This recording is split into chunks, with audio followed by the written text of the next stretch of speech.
Efésios capítulo 5, verso 18, enquanto eu recebo o brilho aqui que eu não recebi ainda. Efésios 5, 18, Paulo diz assim: e não vos embriagueis com vinho, no qual há dissolução, mas enchei-vos do Espírito. Mais uma vez, não vos embriagueis com vinho que há dissolução, mas enchei-vos do Espírito. Feche os olhos, vamos orar mais uma vez.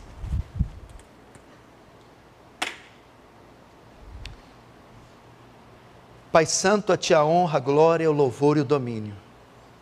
Minha oração é só para que haja graça nessa mensagem, temor e tremor nos corações, que o Senhor atinja o seu alvo, nos pais, mães, filhos, esposas e maridos, que haja temor e tremor, e o poder do Espírito Santo atuando aqui, em nome de Jesus. Amém. Irmãos, nós vamos hoje para a penúltima mensagem sobre família. Durante meses aqui estivemos abordando este tema, fazendo uma série sobre família e abordando os papéis de cada membro da família, como bem você já viu. Agora nós vamos saber qual é o segredo para uma família harmônica, feliz, como ter êxito no cumprimento dos nossos papéis. Eu apresentei aqui durante todos esses meses os deveres de cada um. Todo mundo está ciente do seu dever como pai, marido, mãe, esposa, como filho. Entretanto, como atingir êxito nisso? Como conseguir cumprir estes papéis? Não é simplesmente recebendo as ordens, agora ficou bom, as direções. Eu preciso mais do que isso. O Senhor nos orientou como fazer. Agora, como conseguir recursos, força, como conseguir as condições para cumprir esses papéis? É isso que eu vou dizer essa noite.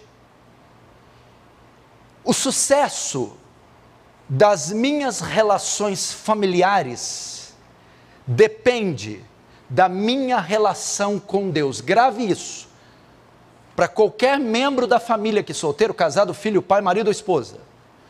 O sucesso das minhas relações familiares depende da minha relação com Deus. Queridos, nós estamos recorrendo a uma infinidade de métodos na tentativa de harmonizar os nossos lares, melhorar nossos casamentos, as nossas relações interpessoais dentro do seio da família. Nós estamos recorrendo a infinidade de métodos para termos um lar sólido e feliz, fazendo dele um ambiente harmônico. Entretanto, os conflitos no lar nunca cessam. Entretanto, são soluções que simplesmente não funcionam. São soluções paliativas. As famílias seguem com problemas. Tais métodos e tais regras simplesmente não funcionam. E os lares continuam em crise. Necessitamos ir na raiz do problema. Necessitamos atingir o ponto nevrálgico, nascente, de onde tudo se origina. E eu peço a Deus que através dessa mensagem, Ele nos ajude a alcançar o cerne do problema, para termos lares, relações familiares harmônicas. Como ocorrem os problemas dentro do lar? Eles geralmente ocorrem em razão dos seus componentes não desenvolverem bem os papéis com que cada um foi destinado. Então, as crises nos lares, os conflitos entre os membros da família, ocorrem em razão dos seus membros, dos seus componentes, não desenvolverem, não cumprirem bem o papel que cada um foi destinado. A família funciona como uma engrenagem, como um corpo humano, de modo que se cada peça da engrenagem não estiver no seu devido lugar, funcionando com precisão, aquele aparelho, máquina ou relógio, jamais funcionará bem. Portanto, para que haja harmonia, felicidade, paz, gozo no lar, e que cessem os conflitos e as crises, cada membro deve cumprir muito bem o seu papel. Portanto, a falha está em tropeçarmos nos nossos deveres. A falha está em cada membro, cada componente da família, tropeçar no cumprimento do seu dever. E que deveres são esses? O que Paulo retrata em Efésios capítulo 5, do verso 22 até o capítulo 6, o verso 4. É o maior tratado sobre família da Bíblia. Efésios 5, que vai do 22 até o final do capítulo, passando pelo 6, do verso 1 a 4. Ou seja, que deveres? Esposas, sejam submissas aos seus maridos. Maridos, amem suas esposas. Filhos, obedeçam seus pais. Pais, não provoquem a ira dos filhos, mas criem-os na disciplina do Senhor.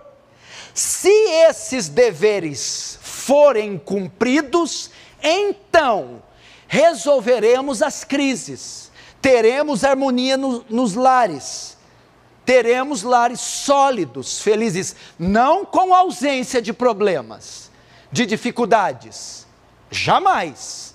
Não é essa a promessa que o Senhor faz. Entretanto, teremos solidez, alicerce, teremos paz, harmonia. Agora, escute, preste atenção, aqui está o segredo. Entretanto, para entendermos os deveres de cada um e termos êxito no cumprimento desses deveres, nós temos que voltar para a origem de todo o tratado da família, toda a exposição. Está no verso 18, que é o texto base da minha mensagem, que você abriu. O que diz o texto, verso 18? Paulo está dizendo que o segredo, escute, presta atenção, você, marido e mulher, que vive como gato e sapato. A briga de dia e de noite na hora do almoço. E a filho, lares divididos, e crise, traumas, depressões. O segredo para um lar harmônico e feliz é cada um dos membros serem cheios do Espírito Santo. É a cheiura do Espírito Santo que é a base e a origem de uma família feliz. Por quê? Efésios 5,18 diz: e não vos embriagueis com vinho no qual há dissolução, mas enchei-vos do Espírito Santo.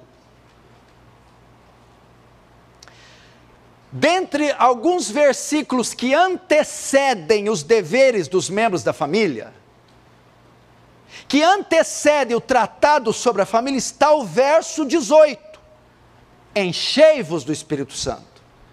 Então o verso 19, 20, 21, dever do marido, dever da mulher, dever do pai, dever da mãe, dever do filho, são consequências do 18, consequências de uma vida cheia do Espírito Santo. Então, os papéis de cada membro são características de uma vida cheia do Espírito Santo. Portanto, só haverá harmonia no lar se cada um observar o seu dever. E eles só irão fazê-lo com uma vida cheia do Espírito Santo. É isso que Paulo está dizendo. Ok? Você só vai ter êxito se cumprir o 18. Uma vida cheia do Espírito Santo. Agora, o que é uma vida cheia do Espírito Santo? Nessa mensagem nós vamos tratar dos aspectos, das evidências de uma vida cheia do Espírito Santo. Na última mensagem eu vou ensinar o que é ser cheio do Espírito Santo. Qual o significado dessa palavra. Hoje os aspectos. O que é uma vida cheia do Espírito Santo? O que Paulo está querendo dizer com isso? A vida cheia do Espírito Santo aponta para duas verdades, duas coisas. Primeiro, conversão e segundo, piedade.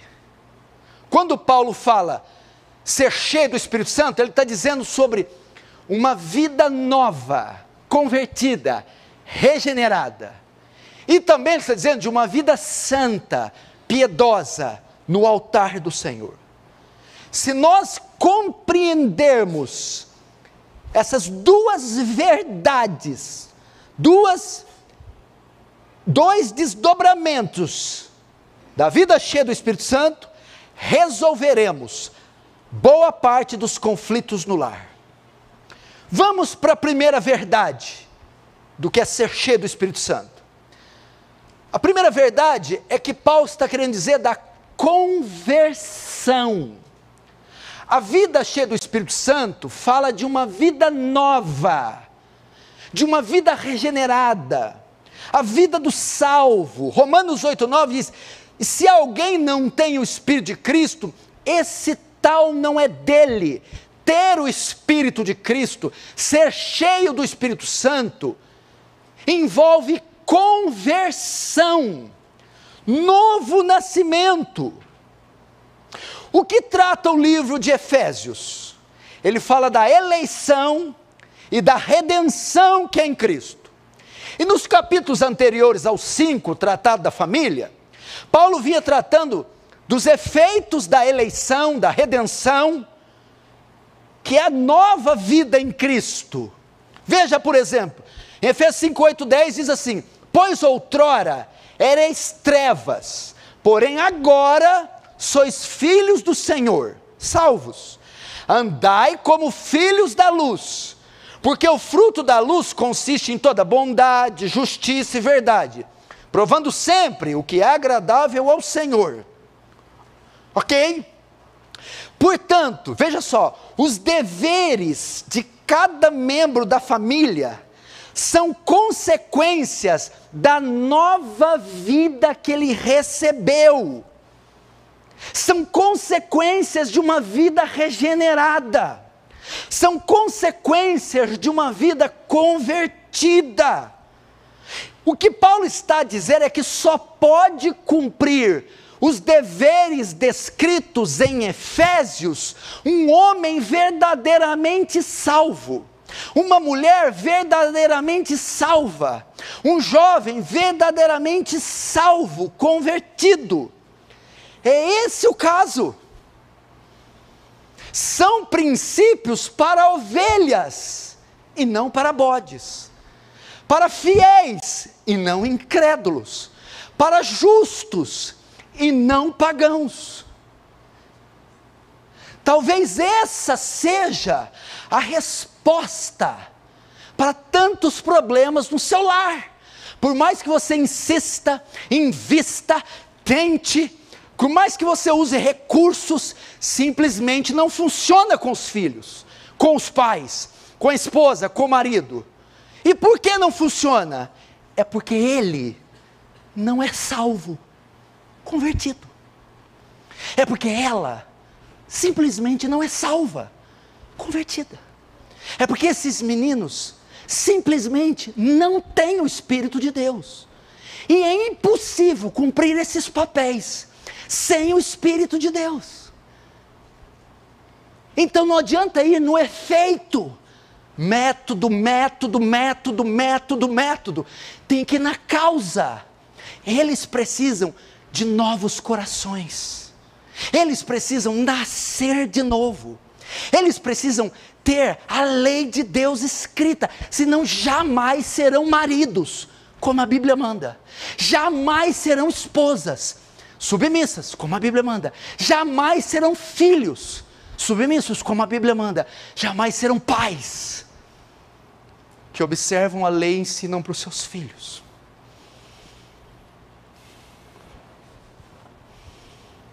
Talvez, irmão e irmã, escute, você não recebeu a nova vida em Cristo, não se tornou habitação do Espírito, e não teve a lei de Deus escrita no seu coração. Veja, escute, 1 Coríntios 2,14, só mais um pouquinho de retorno, meu filho, e brilho. Aquele rapaz tem uma contenda comigo, tem um problema comigo. Aquele músico. Ele nem lá está, acho que deu alguma coisa na barriga dele, ele foi para o banheiro. Veja só, 1 Coríntios 2,14, agora sim. 1 Coríntios 2,14. Ora, o homem natural, o que é o homem natural? O incrédulo, o não salvo. O homem natural não aceita as coisas do Espírito. Que são as coisas do Espírito? Os deveres de papai, mãe, mulher, marido, os que estão em Efésios 5.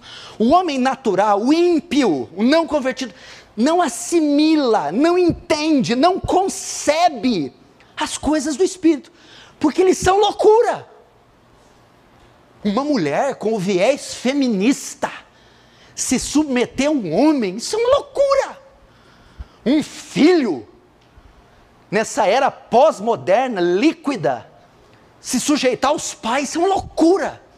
Um marido amar incondicionalmente a esposa e dar vida por ela, isso é uma loucura.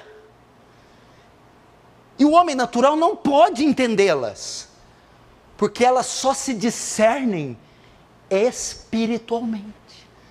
E se ela não tem o Espírito, como é que ela vai discernir algo que só é discernível espiritualmente? Então não adianta o método. Efésios 4, fala a mesma coisa, 17, 18. Isto, portanto, digo, e no Senhor testifico, que não mais andeis como também andam os gentios, na vaidade de seus próprios pensamentos. Olha só, obscurecidos de entendimento, eles não entendem seus papéis. Quem? Os gentios, não salvos. E eles são alheios à vida de Deus, alheios aos mandamentos, indiferentes aos papéis, por causa da ignorância em que vivem pela dureza do seu coração. Não vão conseguir. O que deve ser feito nesse caso então? Desse casamento difícil, dessa esposa complicada, desse marido difícil, com esses filhos, o que deve ser feito? A conversão. Não adianta ensinar nada, papéis, métodos, casados para sempre, esses cursos, essas coisas, não adianta. Ele deve ser evangelizado. Você deve investir na evangelização dessa esposa, na evangelização desse marido, na evangelização desses pais, na evangelização desses filhos. Você deve orar para que Deus os conceda arrependimento, para que Deus os conceda fé salvadora, para que então experimentem a nova vida no Espírito, e então, junto com a nova vida, as consequências de Efésios capítulo 5. Muitas pessoas que compõem os círculos religiosos têm dificuldade de encarar essa realidade. Muitos estão cheios de problemas em seus lares pelo simples fato de ainda serem inconversos, mesmo frequentando alguma igreja. Mas eles não querem encarar isso. O problema é isso, é aquilo, tem que fazer o curso, ele não ora, ele não vai. Não, não é esse problema, não, ele não é salvo. Só isso, só isso. Ela não é salva. Não adianta. Você está pegando um pé de limão, você está acabando com esse pé, implorando para ele dar laranja. Você chacoalha, você implora, você bate, você descabela o pé de limão, querendo que ele dê laranja. E ele está dizendo para você: eu sou limoeiro, eu só sei dar limão, eu não posso dar laranja. Para eu dar laranja, eu tenho que ser transformado numa laranjeira. Essa é a sua mulher. Pode descabelar, oprimir. Ela não pode fazer o bem sendo ensinada a fazer o mal. Não tem como ela mudar a pele dela, o etíope, nem o leopardo tirar suas pintas, suas manchas. É impossível. Para ela dar laranja, ela tem que se transformar numa laranjeira. Você pode estribuchar, você pode fazer o que quiser. Limoeiro só vai dar limão. É impossível dar outra coisa. Ou seja, conversão. Ezequiel 36, 26, 27, fala claro o que o seu marido, sua esposa, seus filhos precisam. Dar-vos-ei um coração novo, e porei dentro de vós o espírito novo. Tirarei de vós o coração de pedra, insensível, morto aos mandamentos, e vos darei um coração de carne, novo, regenerado. Porei dentro de vós o meu espírito, e fareis que andeis nos meus estatutos. Vamos parafrasear? Porei dentro de vós o meu espírito, e fareis que cumpris o papel de cada um dentro da família. Veja só como é simples. 2 Coríntios 5,17 é assim: se alguém está em Cristo, nova criatura é, as coisas velhas passaram e tudo se fez novo. Invariavelmente, essa nova natureza refletirá nos seus vínculos familiares. É isso que Paulo está querendo dizer em Efésios 5, 18.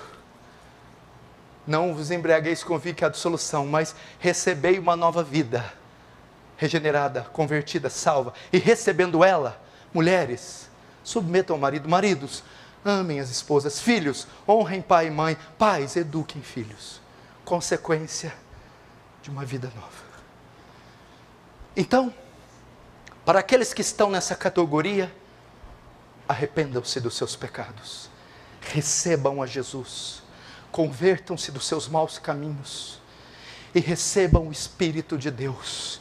Busquem a Cristo. Busquem a conversão. Até que Ele venha, transforme, salve vocês. E vocês verão as consequências no lar de vocês. Agora, a segunda verdade que o texto infere, que o texto exprime, expressa, fala de vida convertida, mas fala também de piedade. O êxito no cumprimento dos papéis dentro da família depende de uma vida piedosa. É a frase que eu abri. O sucesso nas minhas relações familiares depende da minha relação com Deus. É isso que o verso 18 quer dizer. Se você é cheio do Espírito, que significa o quê? Uma vida no altar, uma vida de santidade, de oração, então essa vida santa se refletirá nas suas relações. Ser cheio do Espírito Santo nada mais é do que uma vida de constante comunhão com Deus. Tem comunhão com Deus, é um bom marido. Não tem comunhão com Deus, é um mau marido. Agora a palavra é dirigida aos crentes. A primeira metade aos incrédulos, não salvos. Agora a segunda metade aos crentes, aos cristãos.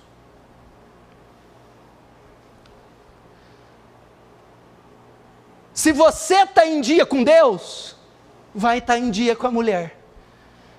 Se você falha com Deus, vai falar com a mulher. A minha relação com a minha esposa é reflexo da minha relação com Deus.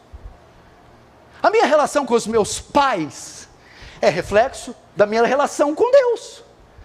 Se a minha relação com Deus está emperrada, comprometida, a minha relação com os membros da família também estará.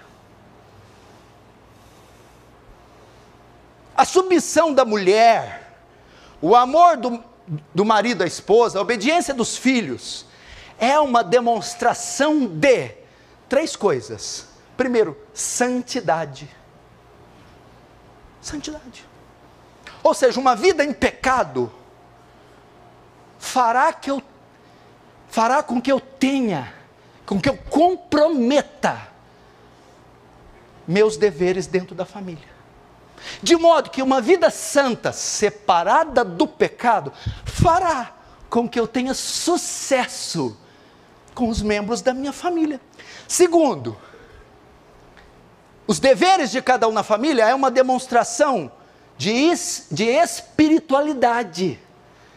Tem gente que acha que ser espiritual é ir para um mosteiro, no meio do mato, ficar contemplando o sol. Sou espiritual. Não faça barba, não rapa a perna. Não, isso aí não é espiritual, isso é porquice. Espiritual. Põe aquelas coisas sujas, não toma banho. Não. Amar a mulher é ser espiritual. Cuidar dos filhos é ser espiritual. A mulher respeitar o marido é ser espiritual. Isso é sinal de espiritualidade. Como você pode provar isso? O verso 18. Não embriagueis com vinho, que é a dissolução, mas enchei-vos do Espírito. Quer dizer, a condição familiar não está separada da vida com Deus. Tem gente que diz assim, não, meu casamento é uma porcaria, mas minha vida com Deus está boa. Mentira. Se o casamento está ruim, a vida com Deus também está ruim. Porque elas estão ligadíssimas, a condição familiar não está separada da vida com Deus. Dizer que está bem com Deus, mas a casa está uma bagunça, é um conceito errado. Se a sua vida no lar está um caos, isso é uma evidência de frieza espiritual. Olha que coisa boa. A gente pensa que o termômetro da espiritualidade é quantas vezes vai na igreja, é quanto tempo lê Bíblia, é quanto tempo ora. A gente pensa, o termômetro da vida espiritual é medido nas minhas relações familiares. Olha que coisa boa. Pastor Danilo ali, Cunha, são espirituais, como que eu sei? Usam terno, gravata, andam com Bíblia debaixo do braço, estão rezando, orando. Não. É como ele trata o filho dele, como ele trata o pai, como trata a esposa. Isso revela espiritualidade. Portanto, vou repetir mais uma vez, grave e não esqueça, a repetição é uma maneira de memorização. O sucesso da minha relação com os membros da família depende da minha relação com Deus. Um lar equilibrado é fruto de uma vida cheia do Espírito Santo. Olha que frase que eu vou falar, olha só, presta até versículo. Quer mudar a sua relação com a sua esposa? Mude sua relação com Deus. Quer melhorar sua relação com seu marido? Melhore sua relação com Deus. Quer melhorar sua relação com seus pais? Melhore sua relação com Deus. Quer mudar sua relação com seus filhos? Mude sua relação com Deus. Porque a vida familiar nada mais é do que reflexo da vida com Deus. Quer ver outra frase interessante? Você será uma melhor esposa se for uma melhor cristã.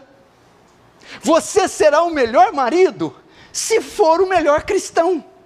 Você será um melhor filho se for o melhor cristão. E você será um melhor pai. Não é se você ler 125 manuais de como ser um pai. É se você for um melhor pai cristão. Sabe o que está vendo? O que está ocorrendo é que muitas famílias, escute, estão falhando no cultivo da sua vida devocional diária. Estão gastando pouco tempo com Deus. Se você gastasse 1/10, não é 1/3 não. Você é bom de matemática? 1/10 é 1 de 10. Se você gastasse 1/3 com Deus, do que gasta com as mídias sociais, você seria distinto de todos dessa cidade. Eu estou falando de 1/10. Não estou falando de 1/3, não. É 1/10. Se você lesse a Bíblia, o tanto que lê o WhatsApp, se você acessasse as páginas da Bíblia como acessa as páginas virtuais, meu Deus, você seria um profeta. Nós estamos falhando nisso. Eu sei que o grande responsável espiritual do lar é o marido. Woody Balkan, no seu livro, O que você precisa saber para casar com a minha filha? Se eu tiver uma filha, vou escrever um livro desse. O que você precisa saber para não casar com a minha filha? Imagina o cara tocando a minha campainha lá. Cueca para fora, escrito Pitbull. Ding dong. Quero ver tua filha. Irmão, você lembra do Arnold Schwarzenegger no Exterminador do Futuro? Só aquele barulho. Aquela lá eu vou comprar. Por isso que Deus me deu 2 homens. Ele me conhece. Eu tenho 2 filhos homens. Para vocês que têm filhas meninas, Deus te abençoe.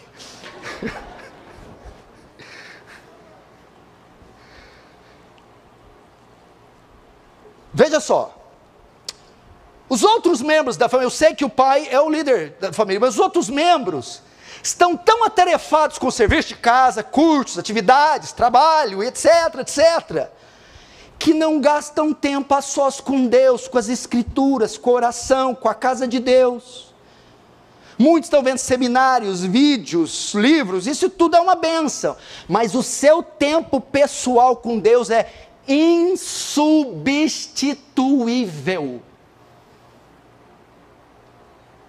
É isso que está causando ruína nos seus casamentos. Presta atenção nisso aqui agora. Em 1679, o Sínodo da Nova Inglaterra se reuniu em Boston para responder a seguinte pergunta da Corte Suprema da colônia de Massachusetts: quais são os males que têm provocado o Senhor a trazer juízo sobre a Nova Inglaterra? Os líderes apresentaram 4 razões como resposta. E a 6ª razão dizia: porque Deus está bravo com a Nova Inglaterra. Qual que é a razão? Há muitas famílias que não oram a Deus constantemente, nem de manhã, à noite, e muitas outras que não leem as Escrituras todos os dias no seu lar, a fim de que a palavra de Deus habite ricamente neles. Há muitas casas que estão repletas de ignorância, profanidade, e que não são devidamente examinadas. Por essa causa, a ira pode vir sobre os outros ao redor de tais casas, sobre elas mesmas. Muitas famílias que professam o cristianismo não levam todos seus membros a se sujeitarem à boa ordem. A.W. Plink também diz: visto que o crente não pertence a si mesmo, mas foi comprado por preço, seu alvo é glorificar a Deus em todos os relacionamentos da vida. Não importa a posição social que ele ocupa, ou mesmo que ele é, o cristão tem de servir como uma testemunha de Cristo. Juntamente com a igreja de Deus, o lar do cristão deve ser a esfera da sua mais evidente dedicação a Deus. Todas as realizações no lar têm que estampar o selo da divina chamada do cristão. E todos os seus afazeres devem ser dispostos de tal modo, escute, que todas as pessoas que entrarem no seu lar percebam que Deus está ali. Susana Wesley: qualquer coisa que debilite a razão, enfraqueça a sua consciência, obscureça o seu discernimento de Deus e te afaste das coisas espirituais, ou eleve a autoridade do seu corpo sobre a sua mente, essa coisa é pecado para você, por mais inocente que possa parecer. Vida espiritual. É o que Susana Wesley está dizendo. Essa é a segunda razão das crises no lar. Nesse sentido, escute, a maneira bíblica de trazer harmonia para o seu lar é a sua consagração pessoal a Deus. 1 Timóteo 4,7, Paulo recomenda ele: Timóteo, exercita-te pessoalmente na piedade. Paulo compara a vida espiritual à vida muscular. Nosso corpo precisa de exercício, não é isso? nossos bíceps, para que eles aumentem o seu tamanho e a sua força, eles precisam de exercícios, de repetições, séries. E essas séries diárias, semanais, aumentarão sua resistência, sua força e o seu tamanho. A nossa vida espiritual é a mesma coisa. Ela precisa ser exercitada para aumentar a sua resistência, força e o seu tamanho. Leitura de Bíblia deve ser um exercício, oração deve ser um exercício, vir à igreja é um exercício, santidade, fugir do pecado é um exercício, e através desse exercício, nossas famílias serão melhores. Vamos ver uma definição de piedade. Piedade é aquela devoção sincera e amor a Deus com desejo de servi-lo diariamente, com santo zelo, santo temor e santa reverência. João Calvino, o grande reformador francês, escreve: a verdadeira piedade consiste em um sincero sentimento que ama a Deus como Pai, enquanto teme e o reverencia como Senhor, abraça sua justiça e teme ofendê-lo mais que a morte. Calvino ainda diz que o propósito de escrever as Institutas, foi um dos maiores compêndios reformados de todos os tempos, é de fazer pessoas piedosas e não inteligentes. Piedade não é apenas preencher suas mentes com conhecimento proposicional, mas inflamar seus corações com conhecimento divino. William James disse: teologia é a doutrina de viver para Deus. Joel Bick diz: teologia e piedade estão casadas e não podem se separar. O que é piedade na prática? Ler a Bíblia todos os dias, a prática da meditação, dedicar tempo para orações diárias, comunhão com outros irmãos, cultivar vida devocional regular, frequência no culto público e a prática no culto no lar. Eu vou ler apenas aqui duas e nós já encerramos. Ler a Bíblia todos os dias. Estou dizendo o que você tem que fazer para melhorar suas relações familiares. O que você tem que fazer? Melhorar sua vida com Deus. Como é melhor minha vida com Deus? Lendo a Bíblia. Primeiro, você precisa saber do valor da Bíblia. Deuteronômio 33, 47. Porque essa palavra não é para vós coisa vã. Antes é a vossa vida. Valor dela. Segundo, ela é divina. 2 Timóteo 3, 16, 17. Toda a Escritura é inspirada por Deus. A Escritura não é cá de baixo, é lá de cima. Não é de homens, é de Deus. Não é da terra, é do céu. Segundo, amor pela Bíblia. Você deve amar esse livro. Salmo 119, 97, o salmista diz: ó, quanto amo a tua lei, é minha meditação todo dia. Você ama esse livro, as palavras que estão nele. Terceiro, ler todos os dias, Salmo 1, 2. Bem-aventurado o homem que não anda no conselho dos ímpios, nem se detém no caminho dos pecadores, nem se assenta na roda dos escarnecedores. Antes, o seu prazer está na lei do Senhor, e na sua lei medita de dia e de noite. Helen Keller, que é um milagre, uma mulher surda e cega que foi cristã, disse: a menos que criemos o hábito de ir às Escrituras em momentos de luz, tanto quanto em momentos de tribulações, não seremos beneficiadas por suas consolações, pois nos faltará equilíbrio entre luz e trevas. Leitura diária. Terceiro, dedicar um tempo. Segundo, dedicar um tempo para orações diárias. John Bunyan, que escreveu o livro mais lido do mundo depois da Bíblia, O Peregrino. Se você não conhece, o compre. Olha o que diz: oração é um sincero, sensível, afeiçoado derramar do coração ou alma a Deus.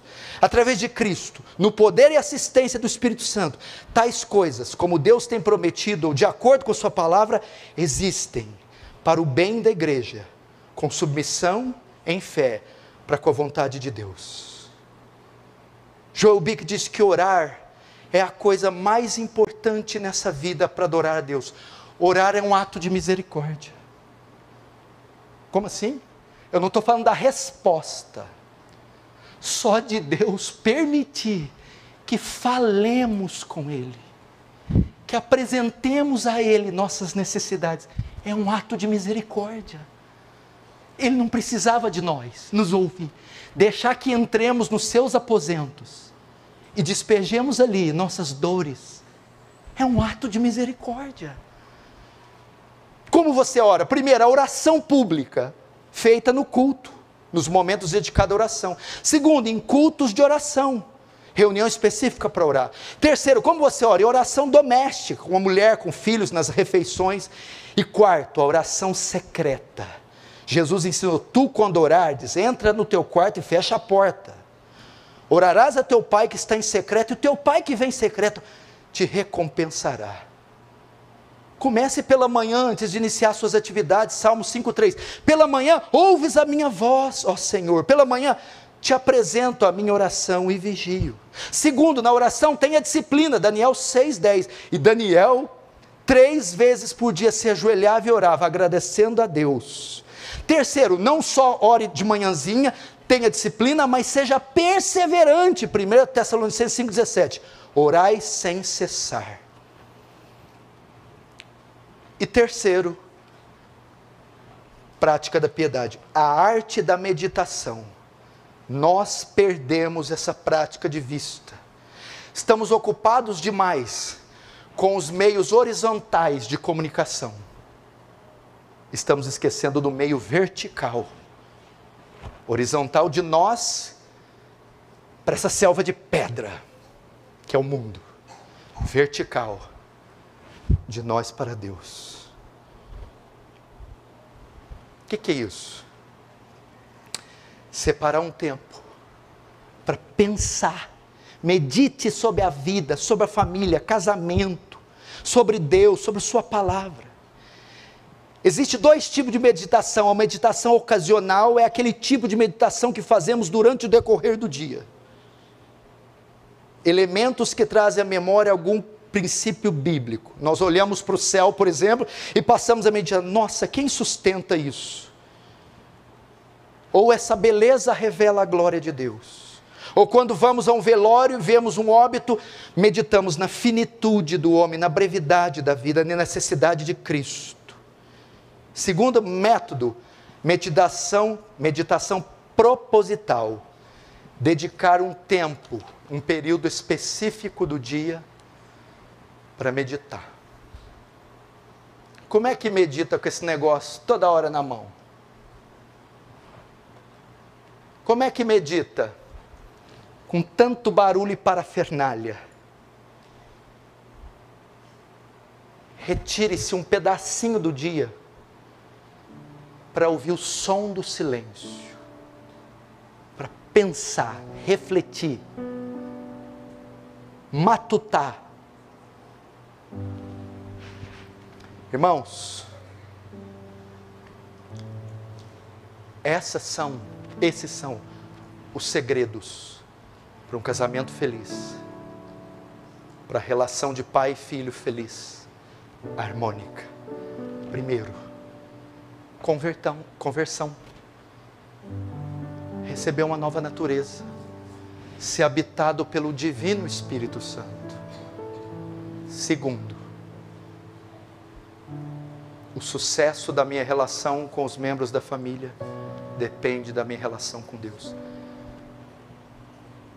Ajustar a sua vida precária com Deus em atividades espirituais, as quais eu li aqui.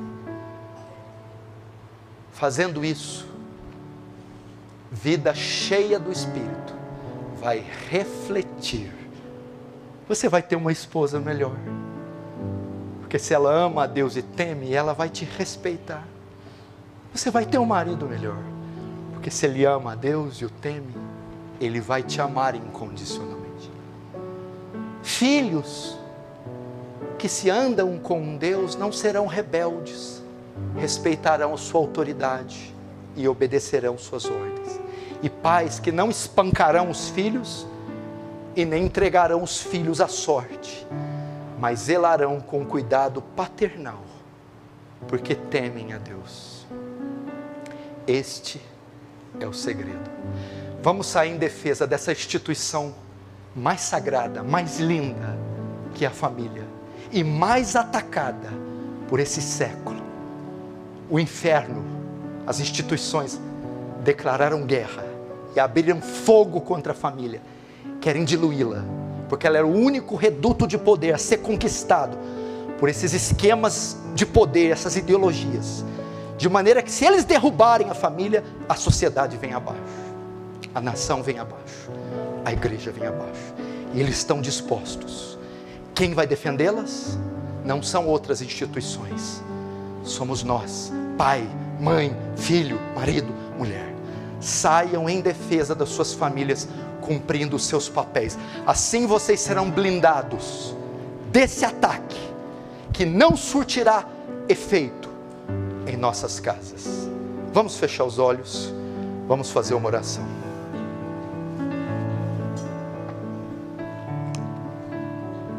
Eu quero que você tenha um tempo de meditação pela sua família.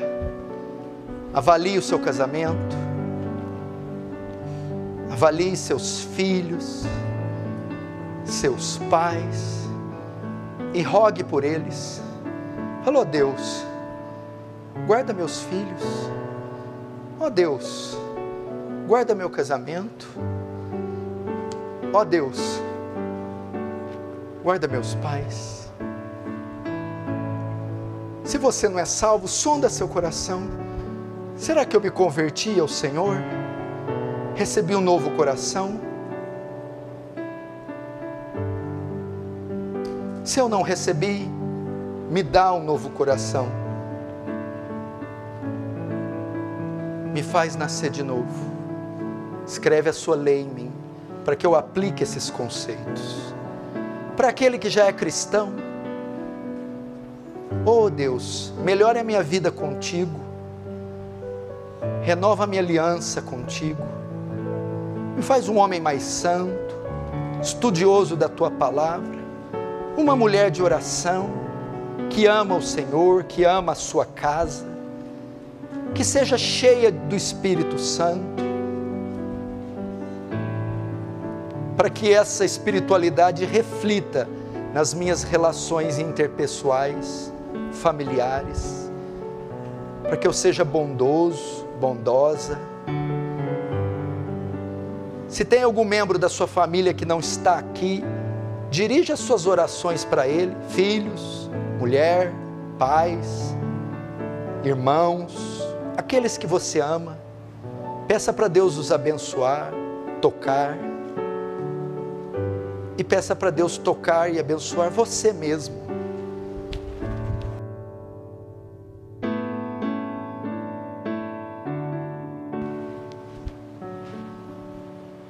Peça isso.